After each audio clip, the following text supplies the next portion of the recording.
اکثر ایسا ہوتا ہے کہ انتقال کے بعد جو بچے ہوتے ہیں ان میں سے کوئی ایک یا ان سے زیادہ کلیم کرتے ہیں کہ ہمارے والد صاحب نے اپنی زندگی میں یہ پراپرٹی میرے یا ہمارے نام کر دی تھی۔ اب اس کے بعد ایشو یہ آتا ہے کہ جن کی پراپرٹی کو جو ہے یہ اپنے حصے میں لانا چاہتے ہیں ان کے پاس کیا ریمیڈی ہے۔ سب سے بڑی چیز یہ ہے کہ دیکھیں، جب ڈیسیزڈ کی پراپرٹی جو ہوتی ہے اس کے مرنے کے فوراً بعد جو اس کے لیگل ہیئرس ہوتے ہیں وہ کو اونر بن جاتے ہیں آٹومیٹیکلی۔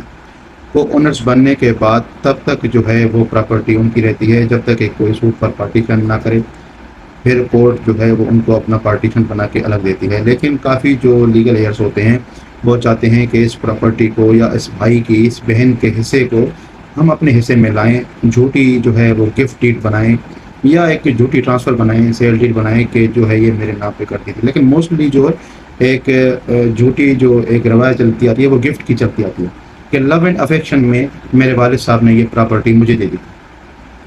اب اس کو پروف کیسے کرنا ہے؟ بھائی ایک بھائی کا، ایک بہن کا یا بہنوں کا حصہ بھائی جب جو ہے وہ اس کا غائب کر رہے ہیں، اپنے حصے میں لے رہے ہیں، ان کا حصہ کھانا کوئی مذاق بات ہے؟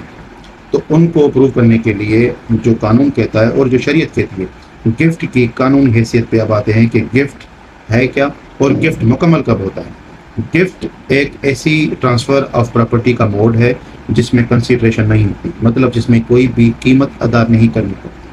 اگر کوئی بھی قیمت ہو یا کوئی بھی ایکسچینج ہو تو وہ گفٹ کے زمرے میں نہیں آتا، پھر وہ دوسری ٹرانسفر آف موڈ میں آ جاتا ہے۔ اچھا، اس کے بعد جو اس کے 3 مین انگریڈینٹس ہیں۔ سب سے پہلا جو ہے وہ ہے کہ جو ڈونر ہوتا ہے، جو گفٹ کرنے والا ہوتا ہے، وہ اس کا اعلان کرتا ہے اور وہ اس کا اظہار کرتا ہے کہ یہ گفٹ میں آپ کو دے رہا ہوں۔ اس کے بعد ڈونی کی طرف سے ایکسیپٹنس ہوتی ہے، جو جس کے نام پہ پراپرٹی گفٹ کی جاتی ہے، وہ ایکسیپٹ کرے کہ جی بالکل یہ پراپرٹی میں ایکسیپٹ کر رہا ہوں۔ اب یہ 2 چیزیں آ گئی، ڈونر اعلان کر رہا ہے گفٹ دینے کا، اور جو ڈونی ہے وہ ایکسیپٹ کر رہا ہے اس گفٹ کو۔ آفر نہیں ہے یہ، آفر اینڈ جو ہے وہ جو ہے سیل میں ہوتا ہے یہ وہ نہیں ہے، یہ ایک اعلان ہے گفٹ کا اور ایکسیپٹنس ہے۔ اچھا، اس کے بعد جو چیز ہے وہ بڑی اہم ہے۔ اچھا، یہاں پہ کافی جو ہے وہ جھوٹی جو گفٹ کے دعویٰ ہوتے ہیں وہ پکڑے جاتے ہیں۔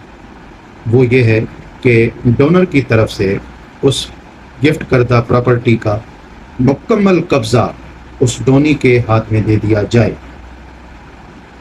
ڈونر کی طرف سے اس پراپرٹی کا مکمل حصہ ڈونی کے حوالے کر دیا جائے اور ڈونر اس پراپرٹی کو اس کے حوالے کر دے۔ اچھا، جب دیکھا جاتا ہے کہ بھائی جب والد صاحب نے